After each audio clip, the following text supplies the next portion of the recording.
नमः शिवाय। आज सोमवार के दिन आइए सुनते हैं भगवान भोलेनाथ और नंदी की यह कथा।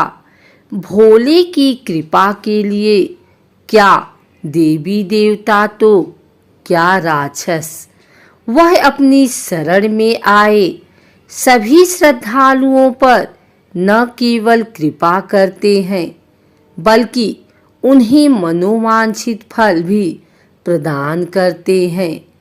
ऐसी ही एक कथा जुड़ी है मृत्यु के देवता यमराज से।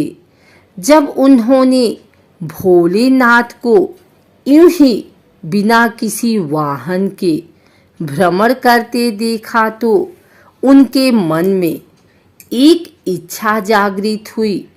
बस फिर क्या था, यमराज ने भगवान शंकर के समक्ष अपनी इच्छा प्रकट की और फिर क्या हुआ, आइए जानते हैं इस कथा के बारे में। पौराणिक कथा के अनुसार भगवान शिव बिना किसी वाहन के ही संपूर्ण संसार में विचरण करते थे। एक दिन जब वह जगत में विहार कर रहे थे तो यम ने उन्हें देखा। उनके मन में यह बात आई कि वह भोलेनाथ के वाहन बन जाएं, लेकिन यह इतना सहज नहीं था। तो उन्होंने शिव को प्रसन्न करने के लिए कठिन तप किया। यम के तप से शिव शंभु प्रसन्न हुए और उन्होंने यम को बैल रूप में अपना वाहन बनाना स्वीकार किया। भोलेनाथ ने बैल रूप को इसलिए चुना क्योंकि बैल अत्यंत भोला होता है। उसके मन में किसी भी प्रकार का छल कपट नहीं होता। यही वजह है कि भोले बाबा ने बैल यानी कि नंदी को अपना वाहन नियुक्त किया। यही नहीं, शिवजी ने नंदी को अपना प्रधान सेनापति भी बनाया। कहा जाता है कि भगवान शिव की सेना नंदी बाबा के कहने पर ही चलती थी। पौराणिक कथा के अनुसार पुरातन काल में एक शिलाद नाम के एक ऋषि हुए जो कि पूर्ण रूप से प्रभु की पूजा में लीन रहने लगे थे। ऐसे में परिवार के लोगों को उनके वंश की चिंता हुई। यह परेशानी लेकर सभी उनके पास पहुँचे और गृहस्थ जीवन में वापस आने का निवेदन किया। हालांकि वह नहीं माने, लेकिन उन्होंने जन्म मृत्यु से परे संतान प्राप्ति के लिए देवराज इंद्र की पूजा की। इंद्र प्रसन्न हुए तो लेकिन ऐसी संतान का आशीर्वाद देने में असमर्थता जाहिर की। जब इंद्रदेव ने इच्छा मुताबिक संतान प्राप्ति का आशीर्वाद नहीं दिया तो शिलाद मुनि ने शिव की पूजा की। उनके कठोर तप से शिव अत्यंत प्रसन्न हुए और स्वयं उनकी संतान के रूप में जन्म लेने की बात कही। कथा मिलती है कि एक दिन शिलाद मुनि खेत जोत रहे थे, तब उसी भूमि पर उन्हें एक बालक मिला। वह उसे घर ले आए और उसका नाम नंदी रखा।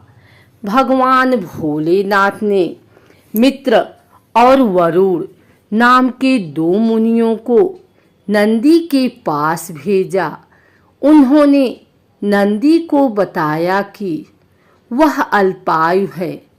यह सुनकर नंदी बाबा वन में चले गए और महादेव की पूजा अर्चना करने लगे। उनकी पूजा से भोलेनाथ प्रसन्न हुए और नंदी को मृत्यु भय से मुक्त अजर अमर होने का आशीर्वाद दिया। इसके अलावा गणों के अधिपति के रूप में भी नियुक्त किया।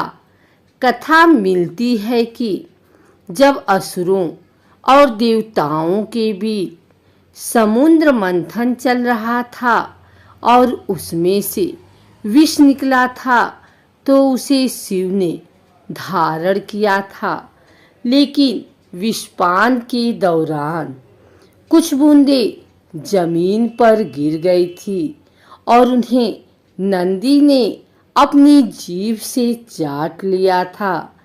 नंदी के इस भाव पर भोलेनाथ अत्यंत प्रसन्न हुए। इसके बाद भगवान ने नंदी को अपने सबसे बड़े भक्त की उपाधि दी। साथ ही उन्होंने कहा कि जो शक्तियां उनकी है वह नंदी की भी है।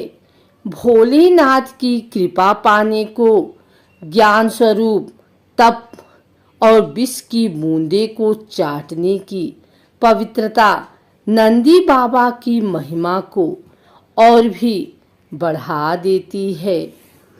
भोले बाबा ने नंदी को यह आशीर्वाद दिया था कि उनकी पूजा से पहले नंदी की पूजा की जाएगी।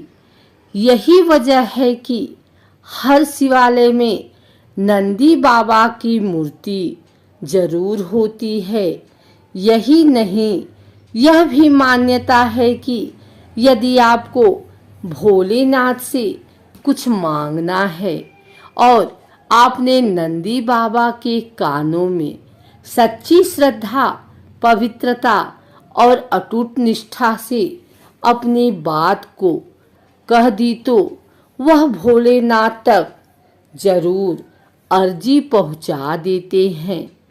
यही नहीं, शिव भी मुराद पूरी कर देते हैं। अगर आपको हमारी वीडियो अच्छी लगी हो तो इसे लाइक करें, कमेंट करें, शेयर करें।